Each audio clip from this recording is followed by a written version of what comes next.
अस्सलाम वालेकुम, कैसे हैं आप सब। उम्मीद करते हैं कि आप खैरियत से होंगे। तो आज की वीडियो में हम पढ़ने जा रहे हैं ग्रुप ट्रेंड ऑफ इलेक्ट्रोनेगेटिविटी। तो सबसे पहले हमें जानना पड़ेगा कि इलेक्ट्रोनेगेटिविटी होती क्या है। तो बेटा किसी मॉलिक्यूल में मौजूद एटम की जानिब से शेयर्ड पेड इलेक्ट्रॉन को अपने जानिब खींचने की सलाहियत को कहते हैं इलेक्ट्रोनेगेटिविटी। मिसाल के तौर पर बेटा हमारे पास एक मॉलिक्यूल है HF, ठीक है, इसके बारे में आपने पढ़ा होगा। और इनके दरमियान क्या बेटा शेयर्ड पेड इलेक्ट्रॉन मौजूद है अभी। तो आप जानते हैं बेटा जो फ्लोरीन की इलेक्ट्रोनेगेटिविटी की वैल्यू है वो है 4.0, इसको आप पढ़कर आ चुके हैं। इसलिए कि हाइड्रोजन की जो है बेटा वो 2.1। तो इन दोनों में से किसकी इलेक्ट्रोनेगेटिविटी की वैल्यू ज़्यादा है, वो है बेटा फ्लोरीन, जबकि हाइड्रोजन की इलेक्ट्रोनेगेटिविटी वैल्यू कम है। तो बेटा फ्लोरीन की शेड पर इलेक्ट्रॉन को अपनी जानिब खींचने की सलाहियत जो है वो ज़्यादा है, ठीक है। तो बेटा देखें वो इस तरीके से होगा, बॉन्ड यहाँ पे हमारे पास मौजूद है, ठीक है।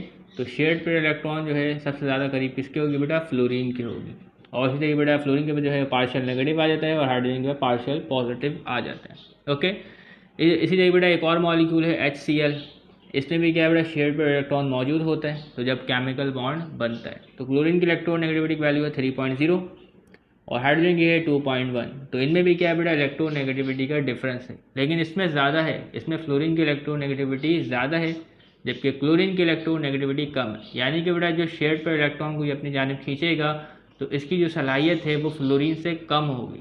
ओके, तो देखिए बेटा ये हमारा बॉन्ड मौजूद है, तो शेयर पर इलेक्ट्रॉन जो है वो अट्रैक्ट तो हो रहा है फ्लोरीन की जानिब, लेकिन ज़्यादा नहीं हो रहा है, यानी कि बेटा फ्लोरीन से कम हो रहा है। तो इसलिए बेटा इसके ऊपर ही पार्शियल नेगेटिव आएगा और इसके ऊपर ही पार्शियल पॉजिटिव आएगा।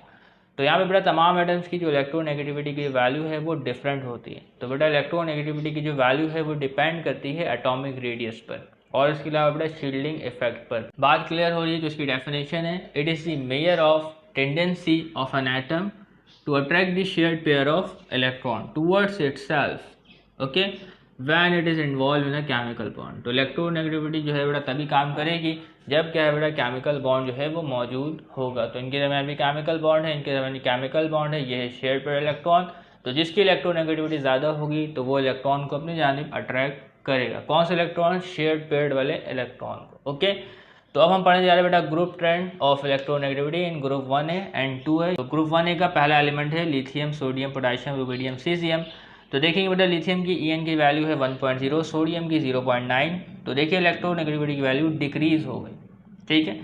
सोडियम के पोटेशियम EN की वैल्यू डिक्रीज हो गई 0.9 से 0.8। पोटेशियम से रुबिडियम में जाए तो 0.8, इसमें कोई चेंज नहीं आया, सेम रही। इसके अलावा बेटा रुबिडियम से सीजियम तो इलेक्ट्रोनेगेटिविटी की वैल्यू में कमी वाक़ई हो गई।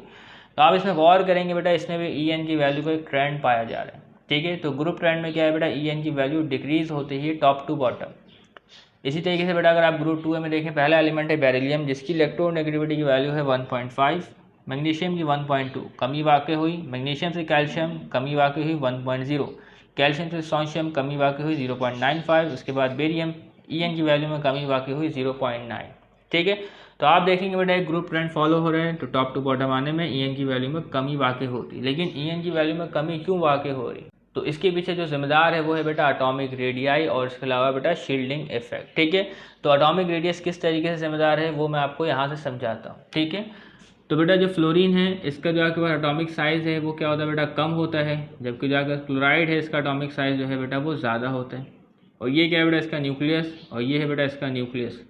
तो देखिए बेटा फ्लोरीन के न्यूक्लियस और शेयर्ड पेयर इलेक्ट्रॉन के दरमियान जो फासला है वो कम है, जबकि क्लोरीन के न्यूक्लियस और इसके शेयर्ड पेयर इलेक्ट्रॉन के में जो फासला है वो ज़्यादा है। बेटा इन दोनों एटम में से किसके पास शेयर्ड पेयर इलेक्ट्रॉन को अट्रैक्ट करने की सलाहियत जो है वो ज़्यादा होगी। तो बेटा फ्लोरीन के पास क्या है बेटा शेयर्ड पेयर इलेक्ट्रॉन को अट्रैक्ट करने की सलाहियत ज़्यादा होगी, इसीलिए इसकी इलेक्ट्रोनेगेटिविटी की वैल्यू 4.0 है, जबकि इसका एटॉमिक साइज़ ज़्यादा है, एटॉमिक रेडियस ज़्यादा है, तो इसकी इलेक्ट्रोनेगेटिविटी की वैल्यू जो है वो कम हो गई। तो यहाँ भी देखेंगे बेटा इलेक्ट्रोनेगेटिविटी की वैल्यू में कमी वाक़ई हो रही, लेकिन अभी हम पढ़े बेटा ग्रुप 1A और 2A का ट्रेंड। तो इसमें जो जिम्मेदार है वो है बेटा एटॉमिक रेडियस। तो एटॉमिक रेडियस में इंक्रीज EN की वैल्यू में कमी, एटॉमिक रेडियस में इंक्रीज EN की वैल्यू में कमी, एटॉमिक रेडियस में इंक्रीज यहाँ पे सेम है, ठीक है, यहाँ पे चलेगा कोई मसला नहीं। इसके अलावा बेटा एटॉमिक रेडियस में इंक्रीज EN की वैल्यू में कमी, यहाँ पे भी देखेंगे बेटा एटॉमिक रेडियस में इंक्रीज EN की वैल्यू में सिलसिलेवार क्या है बेटा कमी वाक़ई होगी। इसके अलावा बेटा जो एक और फैक्टर जिम्मेदार है वो है शील्डिंग इफेक्ट। तो जैसे जैसे क्या है बेटा एटॉमिक साइज इंक्रीज होता है तो शील्डिंग इफेक्ट में भी इजाफा होता है, यानी कि बेटा अगर इनर शेल में इजाफा होगा तो इनर शेल में इलेक्ट्रॉन में भी इजाफा होगा, तो जब क्या बेटा इनर शेल में इलेक्ट्रॉन में इजाफा होगा तो वो क्या बेटा तमाम मिलकर एक शील्ड बनाएंगे, ठीक है। तो जब वो क्या बेटा एक शील्ड बनाएंगे तो बेटा जो न्यूक्लियर फोर्सेस हैं वो शेयर्ड पर इलेक्ट्रॉन को अपनी जानिब अट्रैक्ट नहीं कर सकेंगे। तो क्या है बेटा डाउन द ग्रुप जाएंगे तो शील्डिंग इफेक्ट में इजाफा होगा, तो क्या है बेटा न्यूक्लियर फोर्सेज जो हैं वो शेयर्ड पर इलेक्ट्रॉन को अपनी जानिब ठीक तरीके से खींच नहीं पाएंगी। Okay, the En of alkali metal 1A and alkaline earth metal 2A decreases from top to bottom in a regular pattern. This can be attributed to the regular increase in atomic radii as well as shielding effect.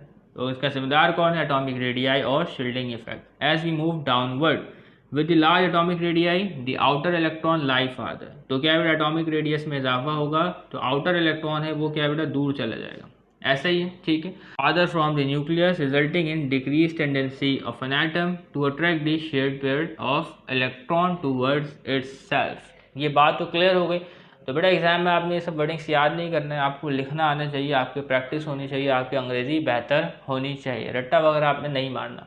इसके अलावा बेटा पढ़ने जा रहा है अगला trend group 3A में। Okay, 3A का पहला एलिमेंट है boron 2.0 EN, aluminium 1.5 atomic radius increase, EN की वैल्यू में कमी बाकी हुई। एल्यूमिनियम के बाद आता है बेटा गैलियम, तो एटॉमिक रेडियस में इंक्रीज तो आ रहा है लेकिन क्या है बेटा यहाँ पे EN की वैल्यू में इजाफा हो रहा है, जो कि ऐसा नहीं होना चाहिए। इसके अलावा बेटा गैलियम, उसके बाद भी क्या एटॉमिक रेडियस में इंक्रीज तो आ रहा है लेकिन क्या है बेटा EN की वैल्यू में भी इंक्रीज आ रहा है, जो कि ऐसा नहीं होना चाहिए। इसके अलावा बेटा क्या है थैलियम में एटॉमिक रेडियस में इंक्रीज आ रहा है लेकिन साथ के साथ EN की वैल्यू में भी इंक्रीज आ रहा है, जो कि नहीं होना चाहिए, ठीक है। तो यहाँ पे ऐसा क्यों हो रहा है, इसकी वजह क्या है बेटा? इसकी वजह है पुअर शील्डिंग इफेक्ट।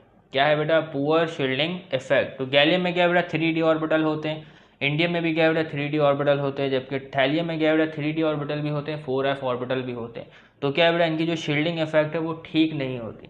तो डाउन द ग्रुप आने में क्या है बेटा शील्डिंग इफेक्ट में इजाफा होता है, लेकिन क्या है बेटा अगर आप यहाँ से डाउन द ग्रुप आ रहे हैं तो शील्डिंग इफेक्ट जो है वो ठीक तरीके से काम नहीं करता।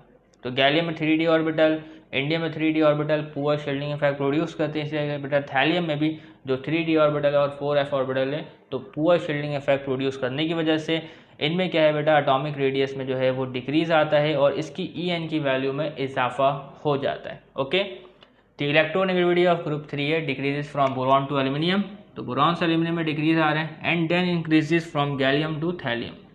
The regular increasing trend of En is due to poor shielding effect of the electron। तो आप इसको याद रखें बेटा, इसमें पुअर शील्डिंग इफेक्ट की वजह से ऐसा होता है। तो poor shielding effect of the electron of D orbital and F orbital. तो पुअर शील्डिंग इफेक्ट कौन से ऑर्बिटल कॉज करते हैं बेटा? D ऑर्बिटल और F ऑर्बिटल, ठीक है। बातें मैंने आपको पिछली वीडियो में बताई है, तो मैं आपको कहूँगा कि आप तमाम सीरीज़ को फॉलो करें तो आप ठीक तरीके से उसको समझ सकेंगे। इसी तरीके से बेटा अगला ट्रेंड है हमारे पास group 4A, 5A, 6A, 7A। तो 4A में कार्बन है बेटा पहला एलिमेंट, इसकी EN 2.5, सिलिकॉन की 1.9, जर्मेनियम में 1.8, टिन की 1.8 और लेड की 1.8। तो डाउन द ग्रुप अगर आप आ रहे हैं तो EN की वैल्यू में डिक्रीज आ रहा है। ओके, इसी तरीके बेटा 5A में नाइट्रोजन की 3.0, फॉस्फोरस की 2.1, आर्सेनिक की 2.0, एंटीमनी की 1.5, स्मूथ की 1.9। तो डाउन द ग्रुप आएंगे तो EN की वैल्यू में कमी वाकई हो रही। ऑक्सीजन की बेटा 3.5, सल्फर की 2.5, सेलेनियम की 2.4, टेलेरियम की 2.1, पोलोनियम की 2.0। तो एक रेगुलर ट्रेंड फॉलो हो रहा है। ओके, सातवां ग्रुप बेटा फ्लोरीन 4.0, क्लोरीन की 3.0, ब्रोमीन की 2.8, आयोडीन की 2.5 और एस्टेटिन की 2.2। तो क्या है बेटा एक रेगुलर ट्रेंड फॉलो हो रहा है। लेकिन बेटा कुछ एक्सेप्शंस होंगी, किसी ग्रुप में क्या है बेटा 2 एलिमेंट्स की इलेक्ट्रोनेगेटिविटी सेम भी होगी, लेकिन इसको आपकी किताब में डिस्कस नहीं किया गया। तो जो बातें आपकी किताब में डिस्कस की गई सिर्फ और सिर्फ हम वही बातें डिस्कस करेंगे, क्योंकि एग्जाम में सवाल सिर्फ और सिर्फ इन्हीं के हवाले से पूछे जाएंगे जो आपकी किताब में आपको बताए गए कि बेटा पोटेशियम में और रुबिडियम में सेम क्यों है, इसके हवाले से आपको कोई सवाल नहीं पूछा जाएगा। ओके, बात क्लियर हो रही, कोई मसले की बात तो नहीं। The En of 4A, 5A, 6A and 7 is found to be decreased in a regular manner from top to bottom. The reason for this trend remains the same as discussed for alkali metal। तो जो reason alkali metals के लिए discuss किया गया है वही reason किसके लिए बेटा 4A के लिए, 5A के लिए, 6A के लिए और 7A के लिए। इसके अलावा बेटा एक और ग्रुप है जिसका नाम है ग्रुप 8A। तो इसकी हमने EN वैल्यू को डिस्कस नहीं किया। क्यों नहीं किया बेटा? जो ग्रुप 8A के जो एलिमेंट हैं उनको हम नॉबल गैसेज या इनर्ट गैसेज कहते हैं। तो ग्रुप 8A के जो एलिमेंट है वो नॉन रिएक्टिव होते हैं, रिएक्शन नहीं करते। तो इनकी जो EN की वैल्यू होती है वो क्या होती है बेटा? 0 होती है अब तक के लिए। तो उम्मीद करता हूँ बेटा जो बातें मैंने आपको बताई इलेक्ट्रोनेगेटिविटी के हिसाब से वो आपको क्लियर हो गई होंगी। तो तब तक के लिए इजाज़त दीजिएगा, चैनल को सब्सक्राइब कीजिएगा। अल्लाह हाफिज़।